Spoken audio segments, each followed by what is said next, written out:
Quand vous grandissez dans la vie, ce à quoi vous ressemblez compte pour les gens. Ça devient important pour vous parce que c'est important pour les autres. Pourquoi? Pourquoi votre apparence a de l'importance? Parce que s'il ne vous aime pas, alors qui le fera? S'il ne vous accepte pas, alors qui le fera? Et la peur que nous avons, c'est la peur de finir seul. Que nous ne soyons pas assez, nous commençons à nous changer nous-mêmes.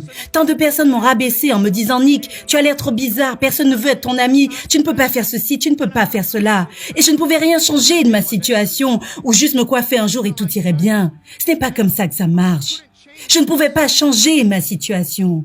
Je ne pouvais pas me réveiller un jour et dire « Hey, donnez-moi des bras et des jambes. J'ai besoin de bras et de jambes. » C'était si dur parce que les gens me rabaissaient.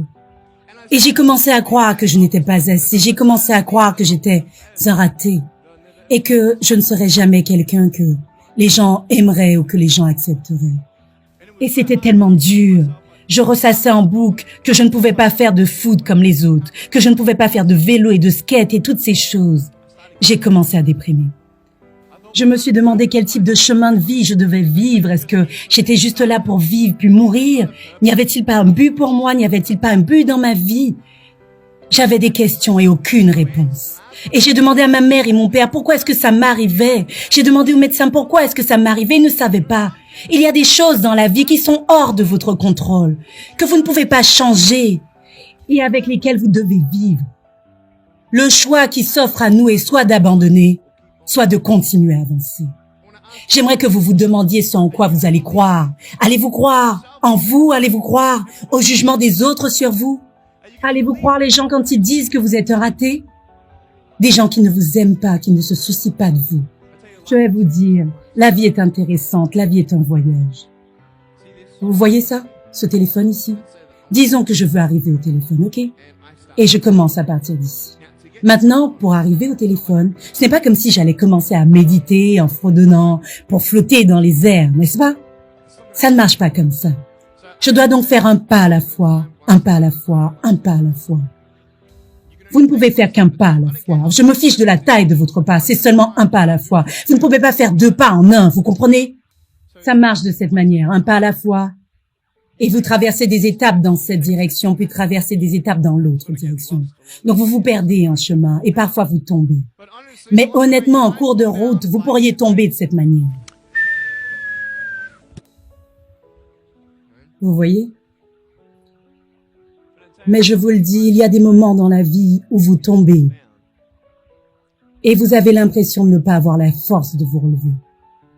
Donc vous mettez une sorte de masque sur votre visage quand vous arrivez à l'école, prétendant que tout va bien, quand ce n'est pas le cas. Et vous rentrez chez vous et vous vous allongez dans votre lit où personne ne vous regarde, où vous n'avez personne à impressionner, où vous êtes vous. Et la peur arrive. Vous savez la peur que vous avez dès que vous franchissez les portes de votre maison. Il y a peut-être un foyer qui se déchire, peut-être que vous avez des doutes dans vos vies. Peut-être que vous ne savez pas ce que l'avenir vous réserve et que ça vous terrifie. Peut-être que vous vous inquiétez de ce que les gens pensent de vous, de ce que les gens disent de vous. Juste que cette peur vous paralyse. Et ce que je veux vous demander aujourd'hui, pensez-vous avoir de l'espoir? Parce que je vous le dis, je suis à terre, visage au sol, et je n'ai pas de bras, pas de jambes. Cela devrait être impossible pour moi de me relever. Cela devrait être impossible pour moi de me relever, mais ce n'est pas le cas. Vous voyez, j'essaierai 100 fois de me relever.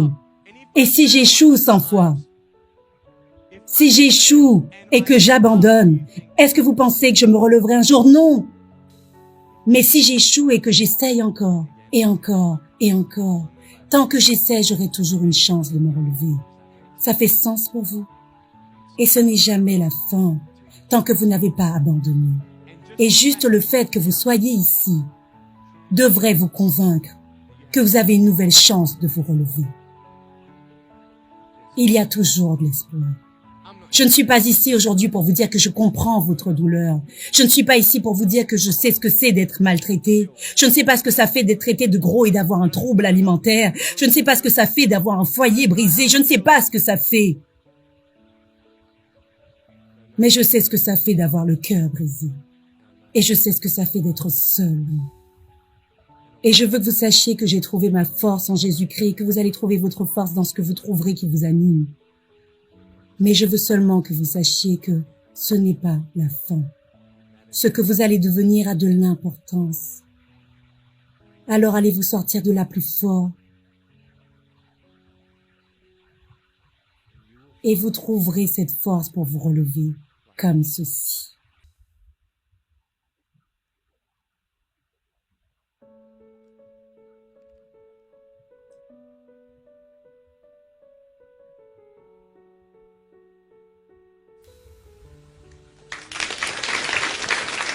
Vous avez le choix d'abandonner ou de continuer à avancer.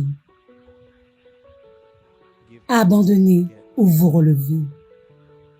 Quand vous échouez, essayez encore et encore et encore.